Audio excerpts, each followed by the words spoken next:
Pemirsa, harga minyak melonjak 2% pada perdagangan di hari Senin setelah kesepakatan perdagangan antara Amerika Serikat dan Uni Eropa serta pengumuman Presiden Donald Trump bahwa ia akan memperpendek batas waktu bagi Rusia untuk mengakhiri perangnya di Ukraina atau menghadapi sanksi. Minyak mentah berjangka Brent ditutup melesat 2,3% menjadi $70,04 per barrel, sedangkan minyak mentah berjangka West Texas Intermediate melonjak 2,4% ke level $66,71 per barrel. Adapun Brent mencapai harga tertingginya dalam 10 hari, sementara itu dari sisi pasokan, panel OPEC Plus pada hari Senin menekankan perlunya kepatuhan penuh terhadap perjanjian produksi minyak menjelang pertemuan terpisah 8 anggota OPEC Plus pada hari Minggu untuk memutuskan peningkatan output September.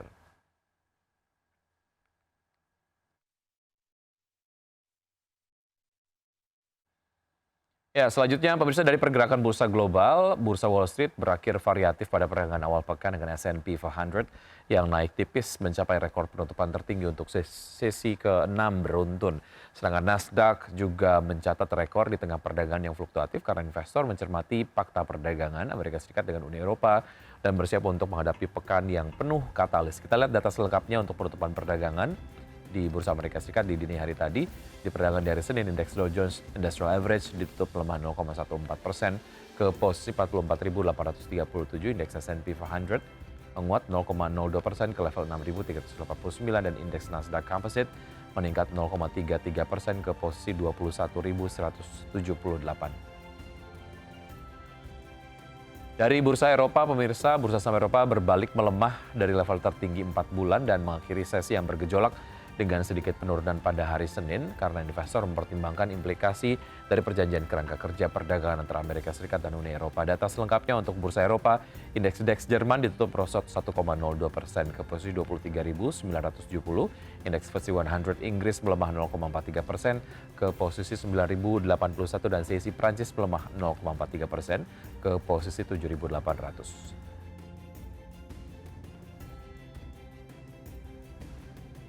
Presiden Amerika Serikat Donald Trump menyatakan akan memberlakukan tarif impor sebesar 15 hingga 20% terhadap negara-negara yang belum menyepakati perjanjian dagang bilateral dengan Washington, dan rencana pemberlakuan tarif tersebut menandai peningkatan dari tarif dasar 10% yang diumumkan Trump pada April lalu.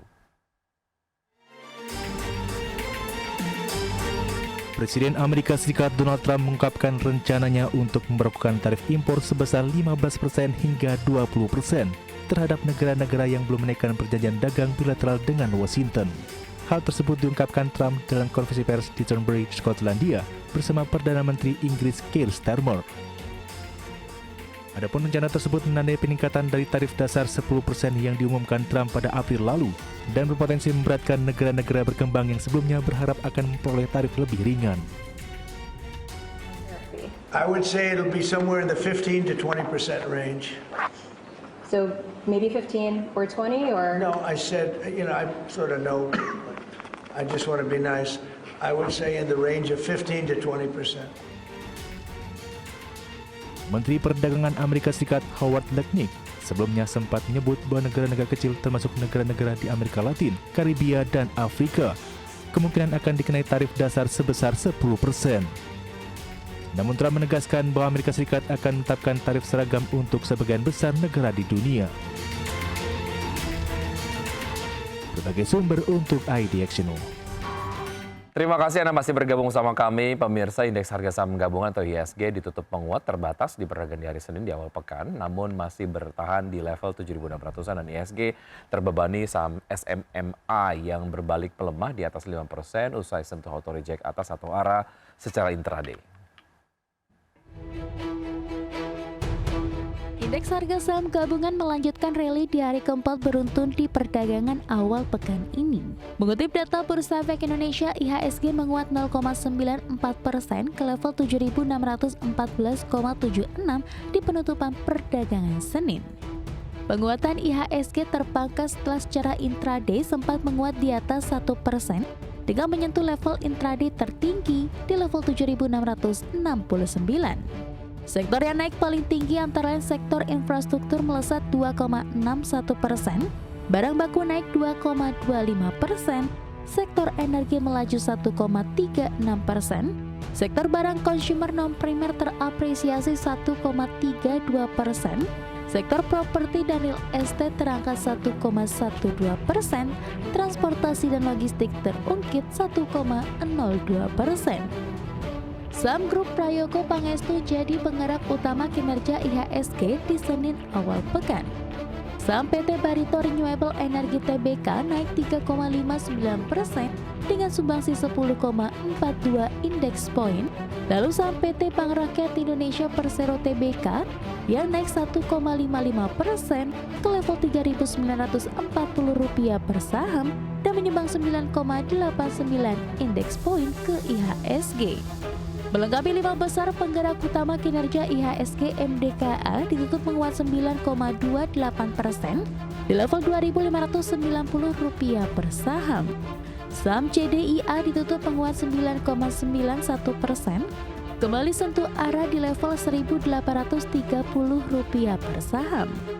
Di sisi lain, saham pemberat datang dari saham asuransi grup Sinarmas SMMA berbalik arah dari semula menyentuh batas auto reject atas dan malah berakhir di zona merah melemah 5,29% di level Rp21.500 per saham dan menjadi pemberat utama IHSG mencapai 2,57 indeks poin. Sementara itu di pekan ini pelaku pasar bersiap menghadapi minggu yang syarat agenda global mulai dari keputusan The Fed, negosiasi dagang Amerika Serikat dan China, dan data manufaktur China. Berbagai sumber IDX Channel.